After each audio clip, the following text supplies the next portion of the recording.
राधे राधे दोस्तों। आज हम आपको सुनाएंगे एक विधवा औरत और बंदर की अनोखी प्रेम कहानी। जब बंदर ने विधवा औरत को किया गर्भवती। अगर आप हमारे चैनल पर नए हैं तो प्लीज हमारे चैनल को सब्सक्राइब करें, वीडियो को लाइक करें और शेयर करें। रतनपुरी के पास में एक बहुत ही घना जंगल था, जहां पर तरह तरह के पशु पक्षी रहते थे। उस जंगल के किनारे पर एक छोटी सी झोपड़ी बनी हुई थी। उस झोपड़ी में एक विधवा औरत सावित्री रहती थी। सावित्री की उम्र लगभग यही कोई 26 बरस थी। सावित्री के पति की 1 बरस पहले एक भयानक बीमारी के कारण मौत हो गई थी। सावित्री के पास अब कोई भी सहारा नहीं था।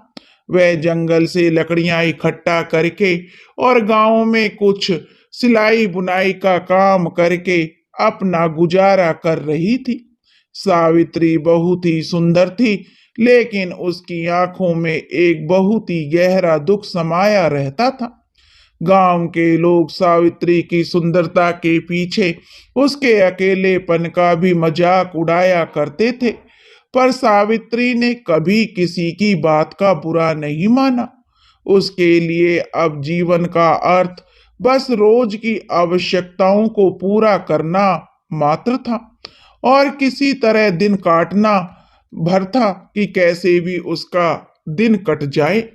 एक दिन सावित्री जंगल में लकड़ियां इकट्ठा कर रही थी, तभी पास के पेड़ से एक बड़ा सा बंदर नीचे उतरा और उसके सामने आकर बैठ गया। उस बंदर को देखकर सावित्री उससे थोड़ा डर गई, लेकिन बंदर ने उस पर कोई भी हमला नहीं किया। वह बस टकटकी लगाए सावित्री को देखे जा रहा था। सावित्री ने भी धीरे धीरे उससे नजरें मिलाई और कहा कि तू कौन है और क्या चाहता है। तब बंदर ने सिर झुका दिया, जैसे कि वह सावित्री की बात को समझ गया हो। सावित्री ने हल्के से मुस्कुरा दिया और फिर अपने काम में लग गई। वह बंदर भी वहीं बैठा सावित्री को देखने लगा। जब सावित्री अपनी लकड़ियां बांधने लगी तो बंदर ने आकर सावित्री की मदद कर दी। सावित्री आश्चर्यचकित रह गई। उसने बंदर के सिर पर प्यार से हाथ फेरा और कहा, रे तू तो बड़ा समझदार है। उस दिन के बाद बंदर अब हर रोज सावित्री के पास आने लगा। वह उसके लिए फल लाता, सावित्री के कामों में मदद करता और कभी कभी उसके साथ झोपड़ी के सामने बैठकर सांझ तक खेलता रहता था। अब सावित्री के जीवन में एक नया रंग भर गया था। उसके होठों पर मुस्कान लौट आई थी। समय धीरे धीरे बीत रहा था और सावित्री और बंदर के बीच एक अनोखा रिश्ता पनपने लगा था। सावित्री जब अकेली होती तो बंदर उसे हंसाने की पूरी कोशिश करता। जब वह उदास होती तो वह उसके पास आकर उसके कंधे पर सिर रखकर बैठ जाता। सावित्री भी अब उस बंदर को अपने परिवार का हिस्सा समझने लगी थी। एक रात सावित्री अपनी झोपड़ी के बाहर बैठी चांदनी रात का आनंद ले रही थी। बंदर भी पास में ही एक पेड़ की डाली पर बैठा हुआ सावित्री को देख रहा था। सावित्री ने जब बंदर की ओर देखा तो वह मुस्कुराई कि तू मेरे साथ हमेशा रहेगा ना। सावित्री ने बंदर से पूछा तो बंदर ने धीरे से उसकी ओर छलांग लगाई और उसके पैरों के पास बैठ गया। सावित्री ने अब उस बंदर को अपनी गोद में उठा लिया और प्यार से उसके सिर पर हाथ फेरने लगी। उस रात पहली बार सावित्री को अपने अकेलेपन का एहसास नहीं हुआ। दिन धीरे धीरे बीतते गए और सावित्री और बंदर का रिश्ता गहरा होता चला गया। एक दिन सावित्री बीमार हो गई। उसे तेज बुखार था। वह झोपड़ी में लेटी हुई थी और बंदर भी बहुत चिंतित होकर सावित्री के पास बैठा हुआ था। बंदर ने जंगल से कई तरह के फल लाकर सावित्री के सामने रख दिए थे। सावित्री ने मुश्किल से आंखें खोली और धीरे से कहा कि तू मेरी इतनी चिंता क्यों करता है। तो बंदर ने उसकी आंखों में देखा। उसकी आंखों में एक गहरा अपनापन था, एक ऐसा प्यार जो शब्दों से परे था। सावित्री ने धीरे से बंदर का हाथ थाम लिया और सो गई। बंदर भी रात भर सावित्री के पास बैठा रहा। कुछ दिनों बाद सावित्री फिर से स्वस्थ हो गई और वह बंदर के बिना अब एक पल भी नहीं रह सकती थी। दोनों एक दूसरे की अब आदत बन चुके थे। सावित्री के मन में यह भावना घर करने लगी कि यह बंदर कोई साधारण प्राणी नहीं है। इसमें एक आत्मीयता है, एक अपनापन है और यह मुझे बिल्कुल अपना सा लगता है। उसका स्पर्श ऐसा था जैसे कोई पुरानी आत्मा उसके जीवन का हिस्सा बनकर लौटी हो। एक रात बहुत तेज बारिश हो रही थी। सावित्री झोपड़ी में बैठी थी और वह बंदर भी उसके पास आकर बैठ गया। बिजली की चमक में सावित्री ने देखा कि बंदर की आंखें गहरी और चमकदार हो गई थी। सावित्री ने उसके सिर पर हाथ फेरा और कहा, क्या तू हमेशा मेरे साथ रहेगा? तो बंदर ने धीरे से उसकी गोद में सिर रख दिया और सावित्री की आंखों से आंसू बह निकले। उसे महसूस हुआ कि उसके जीवन में जो रिक्त था यानी खाली स्थान था वो अब भर गया है।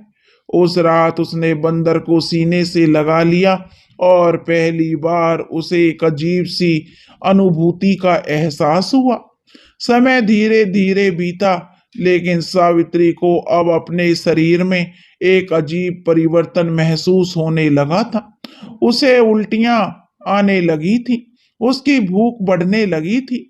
धीरे धीरे उसका शरीर बदलने लगा। सावित्री ने गांव की दाई से सलाह ली तो दाई ने कहा, सावित्री तू तो गर्भवती है। सावित्री यह सुनकर हैरान रह गई। उसने दाई माँ से कहा कि यह कैसे संभव है दाई माँ, मेरा तो कोई पति नहीं है।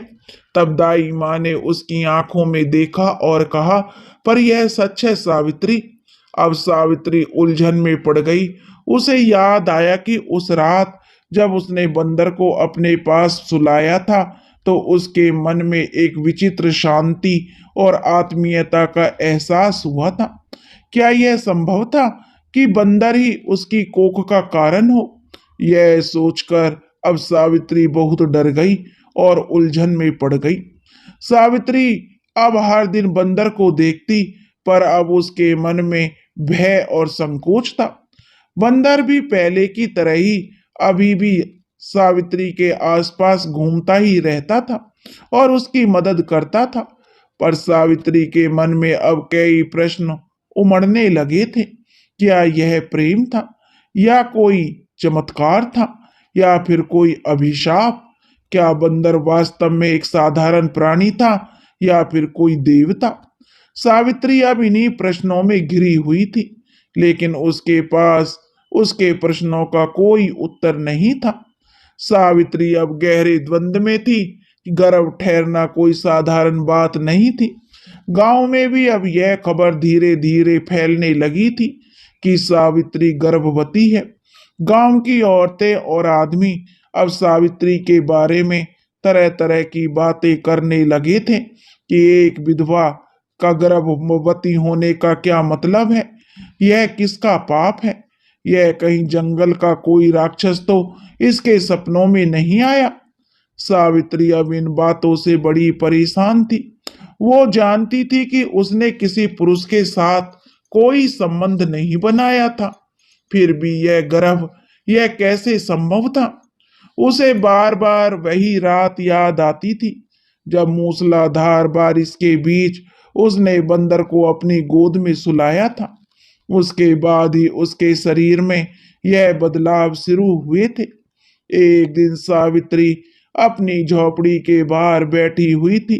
तभी बंदर पास की एक पेड़ की डाली पर बैठा उसे देख रहा था। सावित्री ने उसकी ओर देखा और कहा, क्या तू जानता है मेरे साथ क्या हो रहा है? बंदर ने टकटकी लगाकर उसकी आंखों में देखा तो उसकी आंखों में वही गहरी चमक थी जो उस रात थी। सावित्री ने आंसुओं से भरी आंखों से कहा कि मैंने तुझसे प्रेम किया, लेकिन यह कैसे संभव है कि तू मेरे गर्व का कारण बन गया। बंदर ने धीरे से झोपड़ी के सामने आकर, जो अब सावित्री के पैरों के पास बैठ गया, उसने अपना सिर सावित्री की गोद में रख दिया। सावित्री ने उसकी पीठ को सहलाया, लेकिन उसके मन में के जो प्रश्न अभी भी अनुरित वही चल रहे थे। गांव वालों को जब यह पता चला कि सावित्री गर्भवती है, तो उन लोगों में भी हलचल मच गई। गांव की पंचायत ने सावित्री को बुलाया। गांव के मुखिया ने बड़े ही कड़े स्वर में सावित्री से पूछा कि सावित्री, सच सच बता, तेरे गर्भ में किसका जो बच्चा पल रहा है, इसका पिता कौन है? सावित्री बेचारी से झुकाकर खड़ी रही। कुछ क्षण बाद उसने कहा, मुझे नहीं पता। पंचायत ने कहा कि सावित्री, तू झूठ बोल रही है। बिना किसी के संभोग के गर्भ कैसे ठहर सकता है? दूसरी औरतों ने कहा, जरूर इसका किसी के साथ गुप्त संबंध रहा होगा। सावित्री ने साहस करके कहा, मेरे जीवन में कोई पुरुष नहीं आया, लेकिन एक बंदर है जो हर दिन मेरे साथ रहता है, मेरी सहायता करता है, मेरा सहारा है। तब गांव के मुखिया जी ने हंसते हुए कहा कि सावित्री, यह तू क्या कह रही है कि तुझे एक बंदर से गर्भ ठहरा है? सभी गांव वाले सावित्री की बात सुनकर हंस पड़े, लेकिन सावित्री के चेहरे पर गंभीरता थी। उसने कहा, मैंने कभी किसी से कोई संबंध नहीं बनाया। मैं भी नहीं जानती कि यह सब कैसे हुआ है, लेकिन यह सच है कि जब से बंदर मेरी झोपड़ी में आया है, तभी से मेरा जीवन बदल गया है। गांव के लोगों ने यह बात सुनी तो जो सावित्री को वो अब अपशगुनी और कलंकित मानने लगे। गांव की औरतों ने उससे बात करना बंद कर दिया। बच्चे अब सावित्री की झोपड़ी के पास भी नहीं फटकते थे। सावित्री अब पूरी तरह अकेली हो गई थी। सावित्री के मन में अब एक भय ने घर बना लिया। वह रोज रात को जागती रहती और अपने पेट पर हाथ फेरती। वह महसूस कर सकती थी कि उसके गर्भ में पल रही संतान की गति बढ़ रही थी, लेकिन उसका मन अभी भी आशंकित था। एक दिन बंदर सावित्री के पास आया और उसके घुटनों पर सिर रख दिया। सावित्री ने उसकी आंखों में देखा और कहा, क्या तू कुछ छिपा रहा है मुझसे? बंदर ने उसकी आंखों में गहरी नजर डाली। अचानक उसकी आंखों से आंसू टपक पड़े। यह देखकर सावित्री चौंक गई और बोली, तू रो रहा है? बंदर ने धीरे से सावित्री का हाथ पकड़ लिया। सावित्री ने महसूस किया कि उसके भीतर एक गहरा अपनापन है, लेकिन इससे पहले कि वह कुछ और समझ पाती, बंदर अचानक उठकर जंगल की ओर भाग गया। सावित्री ने उसे आवाज दी कि कहाँ जा रहा है तू, रुक जरा। लेकिन बंदर ने पलटकर नहीं देखा। सावित्री हैरान होकर वहीं बैठ गई। अगले दिन गांव में एक सिद्ध महात्मा जी आए। लोगों ने सावित्री के बारे में उस महात्मा जी को बताया। तब वो संत महात्मा जी ने सावित्री को अपने पास बुलाया और महात्मा जी की ओर जब उसने देखा, महात्मा जी ने कहा कि हाँ, तेरे गर्भ में जो पल रहा है वह कोई साधारण संतान नहीं है, यह किसी विशेष आत्मा का परिणाम है। क्या तुझसे कोई पशु जुड़ा है? सावित्री ने सिर झुकाकर कहा कि एक बंदर मेरे जीवन में आया था। वह मेरी देखभाल करता था, लेकिन अब वह मुझे छोड़कर चला गया। तब महात्मा जी ने गहरी सांस ली और कहा कि वह कोई साधारण बंदर नहीं था, वह एक दिव्य आत्मा थी। किसी ऋषि के श्राप के कारण उसे बंदर का रूप मिला था, लेकिन जब उसने तेरे साथ प्रेम का अनुभव किया तो उसका श्राप टूट गया। सावित्री ने बड़ी हैरानी से महात्मा जी की ओर देखा, तो क्या यह संतान दिव्य है? तब महात्मा जी ने कहा कि हाँ पुत्री, यह संतान मनुष्य और पशु के प्रेम की संतान है, लेकिन इस संतान के जन्म के साथ ही एक बड़ा संकट भी आएगा। यह संतान स्वयं के अस्तित्व के लिए संघर्ष करेगी। सावित्री ने बड़े डर के साथ कहा कि महात्मा जी, कैसा संकट?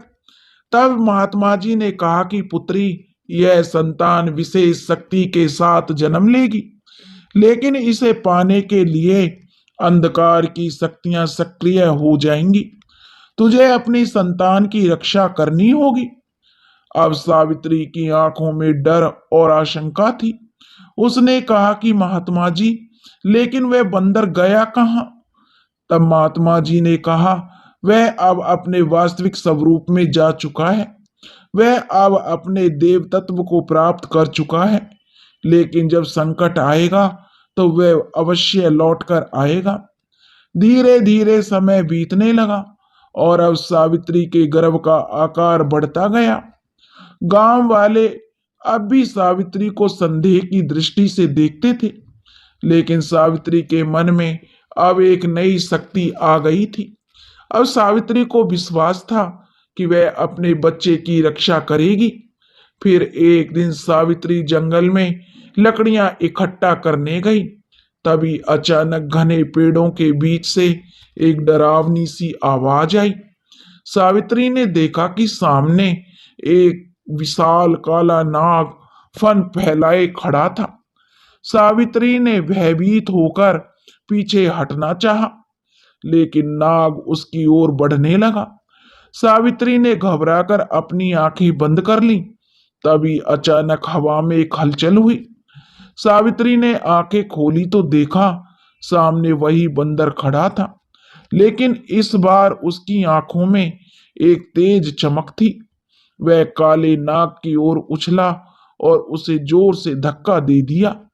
नाग ने फुंकार मारी और अंधकार में गायब हो गया। अब सावित्री कांपते हुए बंदर की ओर देखने लगी।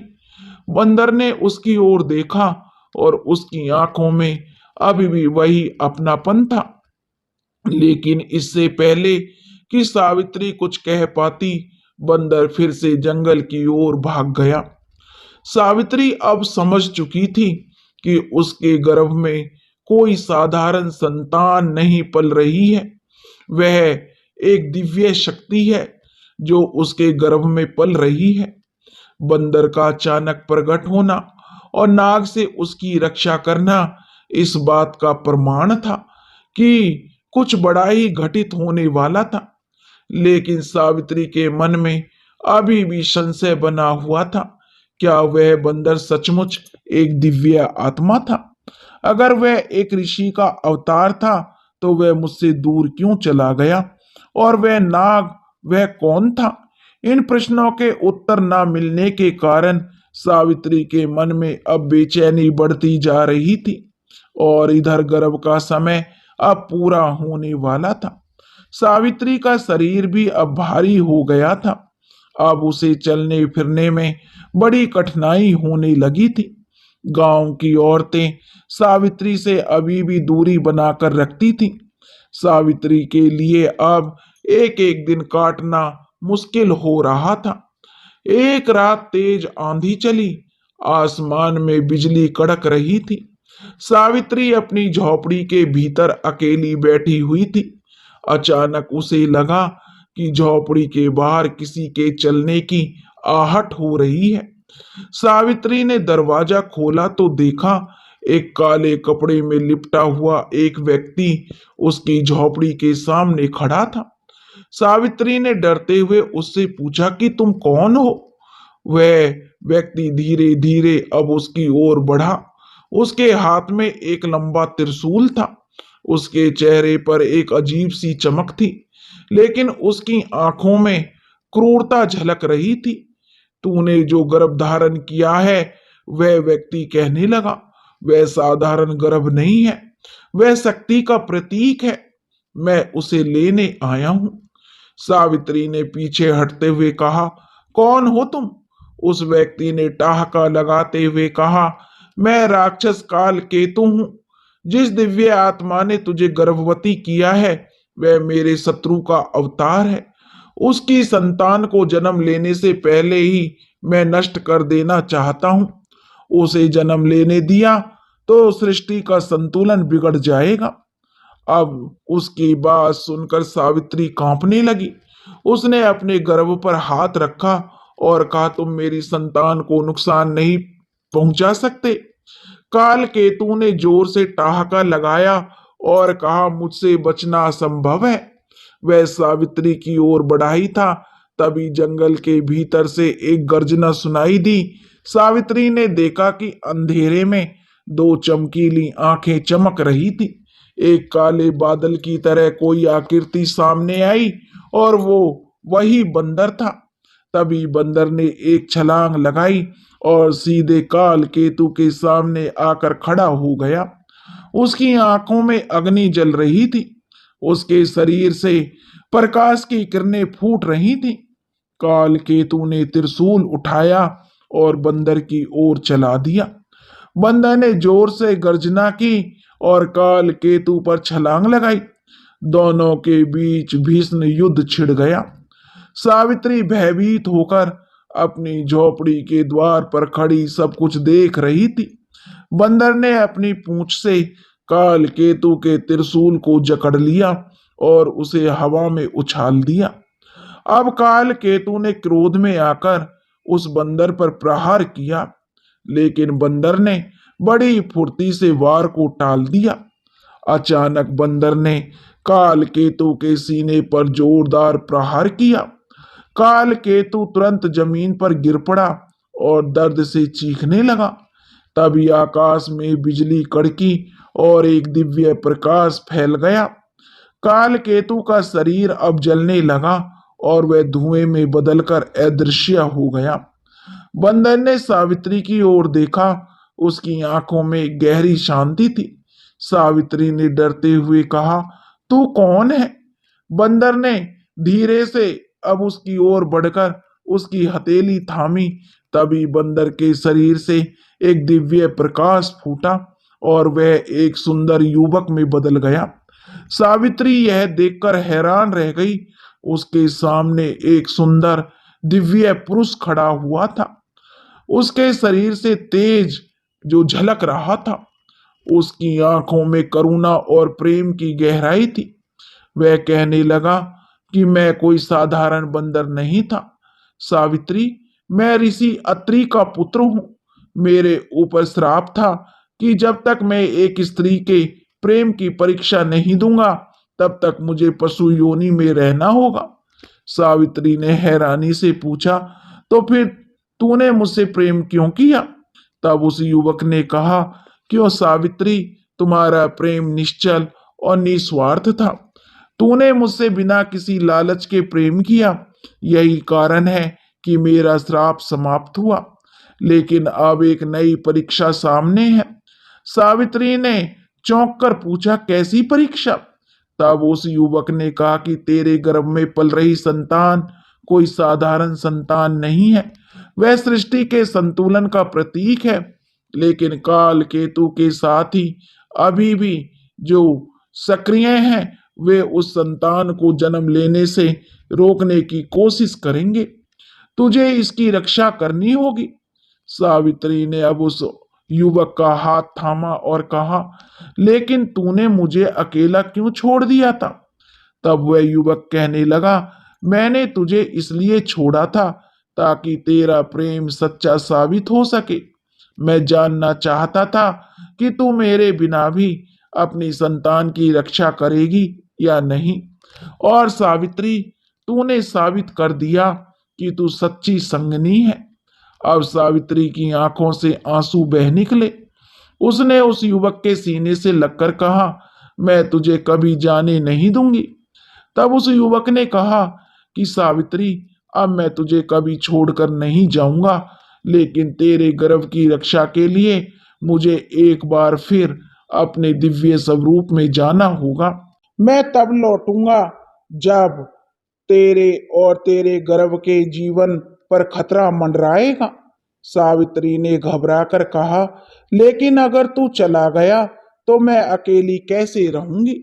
तब उस युवक ने सावित्री के चेहरे को दोनों हाथों में लेकर कहा, तेरे मन में जो शक्ति है वही तेरी रक्षा करेगी।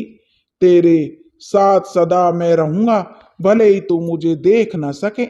वह युवक धीरे से सावित्री का हाथ छोड़कर फिर से एक तेज प्रकाश में बदलकर बंदर के रूप में लौट आया। बंदर ने सावित्री की ओर अंतिम बार प्रेम से देखा और जंगल की ओर दौड़ गया। सावित्री वहीं बैठी रही। उसके मन में भय और प्रेम दोनों का मिश्रण था।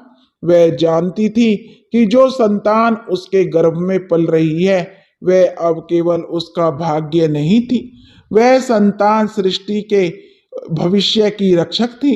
सावित्री के गर्भ का समय अब पूरा हो रहा था। उसके शरीर की हलचल बढ़ने लगी थी।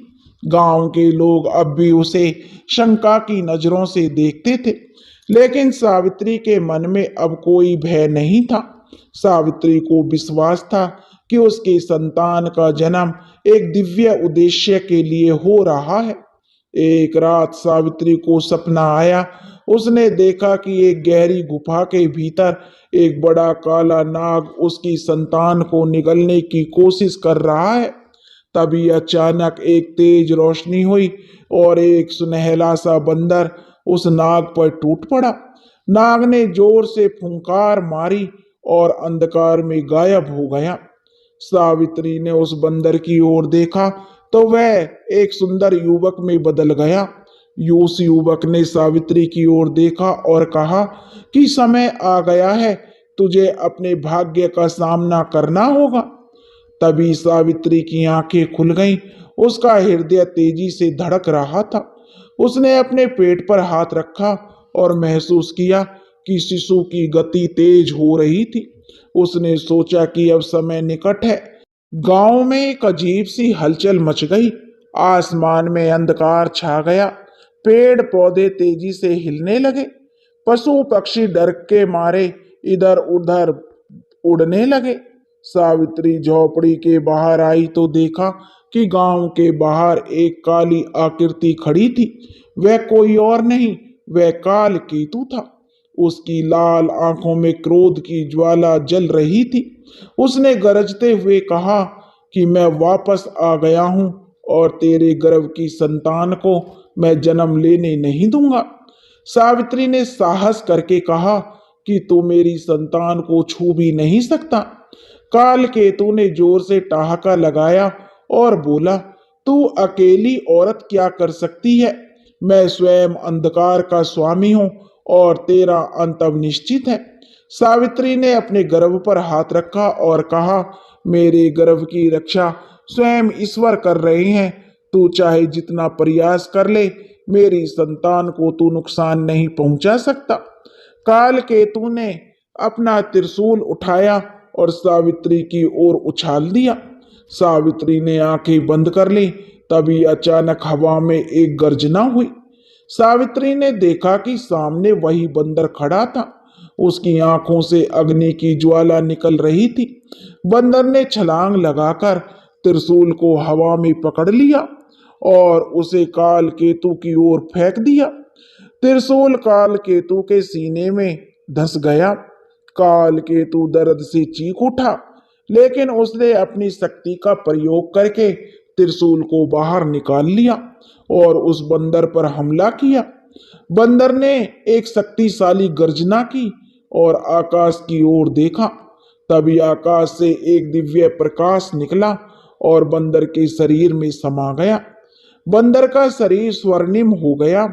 उसके सिर पर एक दिव्य मुकुट प्रकट हुआ। उसके चारों ओर एक दिव्य प्रकाश मंडल बन गया। बंदर ने कहा, काल केतु, तेरा अंत अब निश्चित है। अब तू इस सृष्टि का हिस्सा नहीं रहेगा। काल केतु ने क्रोध में कहा कि तू मुझे नहीं हरा सकता। तब उस बंदर ने जोर से छलांग लगाई और काल केतु के सिर पर प्रहार किया। काल केतु ने जोर से चीख मारी और उसका शरीर जलने लगा। उसने बंदर को पकड़ने की कोशिश की, लेकिन बंदर ने उसे आकाश में उछाल दिया। तभी आकाश से एक दिव्य वज्र गिरा और काल केतु के शरीर पर गिरा। काल केतु के शरीर से काला धुआं निकला और वह राख में बदल गया। सावित्री ने देखा कि बंदर अब धीरे धीरे उसके पास आ रहा था। उसकी आंखों में प्रेम और शांति का भाव था। बंदर ने उसके हाथ को छुआ और कहा, अब तुझे अपने भाग्य का सामना करना है। सावित्री को अचानक तेज पीड़ा का अनुभव हुआ। वह जमीन पर बैठ गई। बंदर ने उसके सिर पर हाथ रखा। सावित्री को लगा कि जैसे एक दिव्य शक्ति उसके भीतर प्रवेश कर रही है। धीरे धीरे उसके दर्द के बीच एक मधुर रोशनी प्रकट हुई।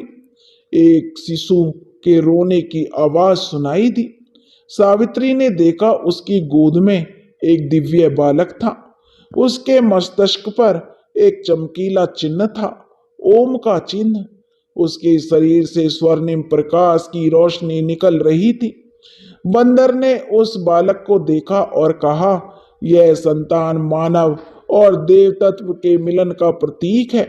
यह भविष्य में सत्य और धर्म की स्थापना करेगा। इसकी रक्षा करना तेरा कर्तव्य है। सावित्री ने प्रेम से बालक को अपनी गोद में लिया और कहा कि मैं इसकी रक्षा करूंगी। बंदर ने मुस्कुराते हुए कहा, अब मेरा कार्य पूरा हुआ। सावित्री ने घबराकर कहा कि तू मुझे छोड़कर मत जा। बंदर ने कहा, अब मुझे अपनी वास्तविकता के जो वास्तविक स्वरूप में लौटना है, लेकिन जब तुझे मेरी आवश्यकता होगी मैं अवश्य लौटूंगा। सावित्री की आंखों से आंसू बह निकले। उसने कहा, तू कौन है? तब बंदर ने कहा कि मैं ऋषि अत्रि का पुत्र हूं, लेकिन अब मैं तुम्हारे जीवन का रक्षक बन चुका हूं। जब इस बालक पर संकट आएगा मैं अवश्य आऊंगा। सावित्री ने बालक को गोद में लिया और कहा, मैं जानती हूं कि तू मुझे कभी अकेला नहीं छोड़ेगा। बंदर ने उसकी ओर प्रेम से देखा और धीरे धीरे स्वर्णिम प्रकाश में लुप्त हो गया। सावित्री ने आसमान की ओर देखा और महसूस किया कि अब उसका जीवन एक नई दिशा में बढ़ चुका था। सावित्री ने उस संतान का नाम अनिरुद्ध रखा। वह बालक असाधारण था। उसके शरीर से दिव्य आभा निकलती थी। गांव के लोग जो पहले सावित्री को कलंकित और कलंकनी बोलते थे, अब उसे देवी की तरह पूजने लगे। सावित्री ने अनिरुद्ध का पालन पोषण अत्यंत प्रेम और साहस के साथ किया। उसे विश्वास था जिस दिन उसके पुत्र के सामने कोई संकट आएगा, उस दिन वही दिव्य बंदर उसके सहारे के लिए लौटेगा। बंदर का प्रेम अब सावित्री के जीवन का अभिन्न हिस्सा बन चुका था। प्रेम, त्याग और दिव्यता की यह कथा युगों युगों तक लोगों को प्रेरित करती रही। दोस्तों, अगर आपको यह कहानी पसंद आई हो तो प्लीज हमारे चैनल को सब्सक्राइब करें, वीडियो को लाइक करें और शेयर करें। राधे राधे।